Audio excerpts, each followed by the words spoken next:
People have suggested I should write a book, but I never got around to it until I was well into my 70s. You know, when you've lived 78 years, it's a third of the history of the country. And I finally decided I should do it. And I first considered a short book, take a year and do it from memory. And then I looked at this amazing archive I had, and I decided I should take 3 or 4 years and invest the time and try to digitize a lot of it. And as a result, we've ended up with a website, Rumsfeld.com, to support the book, where people can actually go in and get a good sense of what was really happening and who was saying what and what the arguments were and what the pros and cons were and literally how complicated those issues are.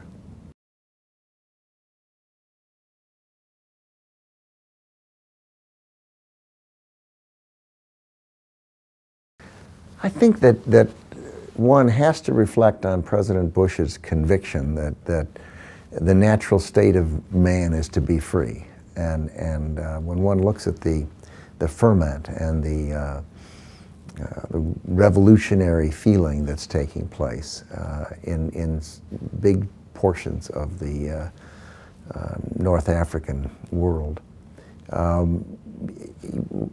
we really have to think, you can't prove it, you can't draw a direct string between President Bush's policies and what's happening there, but I think that there is a relationship, and it's hard to know exactly in what way and to what extent, but people do basically look around the world today in the information age. They see what's going on in other countries. They see the opportunities so many people have, and those people are all living in countries that have free political systems and free economic systems. And they look at their countries and they see large unemployment, they see big population of young people with no real opportunities or future. And I think that's part of what's taking place.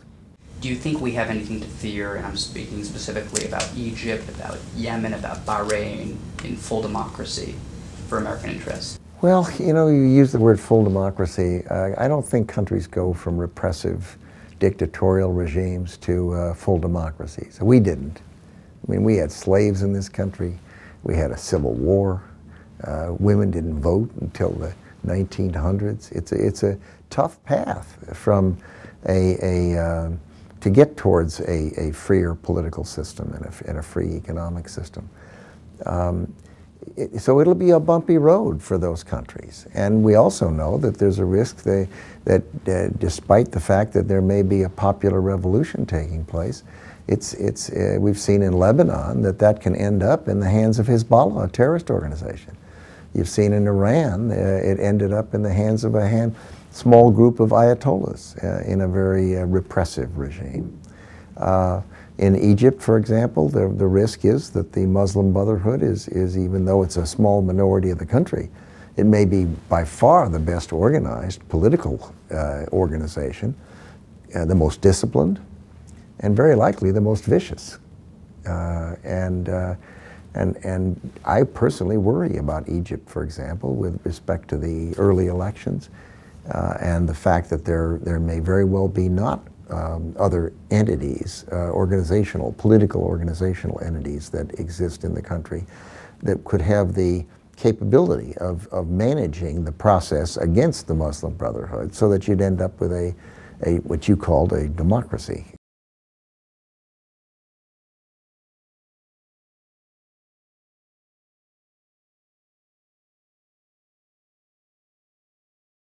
I think she's been targeted unquestionably because she's been highly visible. She was a governor, she was vice presidential nominee, she resigned from the governor post, she decided she wanted to be very public, and when you do that, you know, if you do something, people aren't going to like it, and somebody's not going to like it, somebody will like it. But she's been very effective out helping to elect Tea Party candidates, I think, and giving them visibility, and I think that she's brought people into the party that have added energy for the party, and that's a good thing. Would you consider yourself a Tea Partier? Oh, I don't consider myself anything at my stage. I think the Tea Party movement's a good thing. I'm glad it's there. I'm glad that they're bringing that energy and excitement and interest and dedication to the process. And, it helps people to be challenged. There's an old saying, it's your enemies that make you strong. And competition is healthy. Competition makes one better than they otherwise might be. And so I think having those issues being forced upon people, because they're deep. You can tell that the Tea Party movement people care deeply about these things, and that they feel that the structure that existed in Washington was too comfortable, and that they weren't doing the job. And there's a lot of truth to that. You don't end up where you are if everyone's really paying attention to the American people, because the American people are concerned, deeply concerned. I'm concerned about the debt this country's incurred. And it does have to stop. And the burden that's being put on future generations is a terrible thing to contemplate.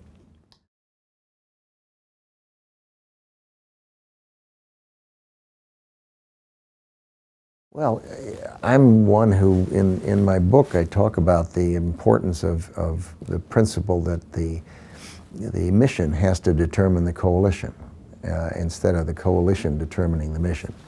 What I mean by that is that you need to decide what it is you want to do, and then you go out and get countries that want to do that with you.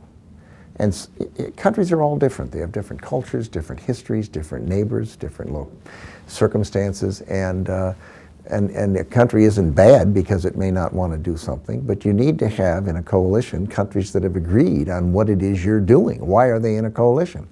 And what we've done is just backwards to that. We've fashioned a coalition, but not come to agreement on the mission. And there's not agreement that I can tell about the mission in the Obama government, the administration. There seem to be differences within the administration. We're seeing significant differences in the other coalition partners and the NATO nations. Some nations are against this, some are for that.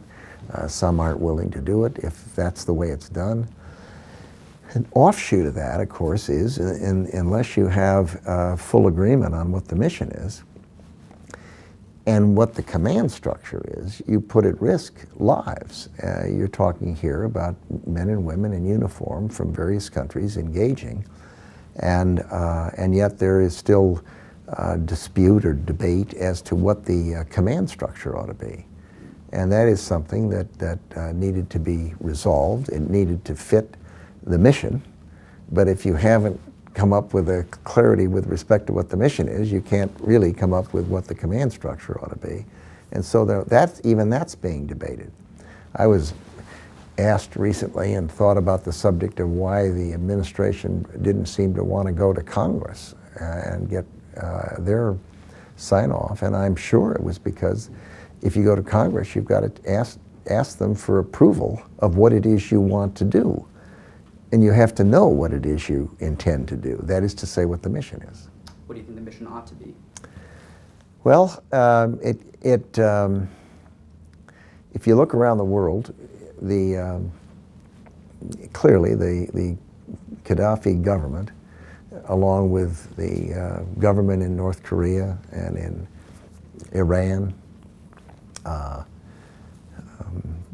several other countries, Syria, are regimes that the world would be better off if they were not there. And so one looks at, you can't be in favor, a person who believes in the kinds of things we believe in can't be in favor of having Gaddafi remain. However, I would say this, as I look at that part of the world, it seems to me that the anchors, the most important areas, are Egypt and Saudi Arabia and the Gulf states. And what we do in Tunisia and Libya is important to the people in Libya and Tunisia. What happens in Egypt and Saudi Arabia is important to our strategic interests and to the entire region and indeed to the world. And I think that whatever is decided with respect to Libya or Tunisia ought to be thought about and decided with an eye towards what implications, if any, will our behavior and our actions in Libya have on the more important events that are taking place in Egypt and Saudi Arabia and the Gulf. And that's a tough thing to answer. When you look at Saudi Arabian troops going across the causeway into Bahrain, what's your reaction? Well, they're both members of the GCC, the Gulf Coordinating States. They have agreements among those countries that they can do those things, and I did not find it to be something that was surprising. It was something that they've talked about, having those kinds of arrangements that they would cooperate with each other. But do you think it was the right thing to do? Oh, goodness. I don't know that it's for me to judge that. I don't know enough about what the facts are on the ground there. All I do is read the newspapers, and I note that the newspaper stories change from day to day about what the facts are.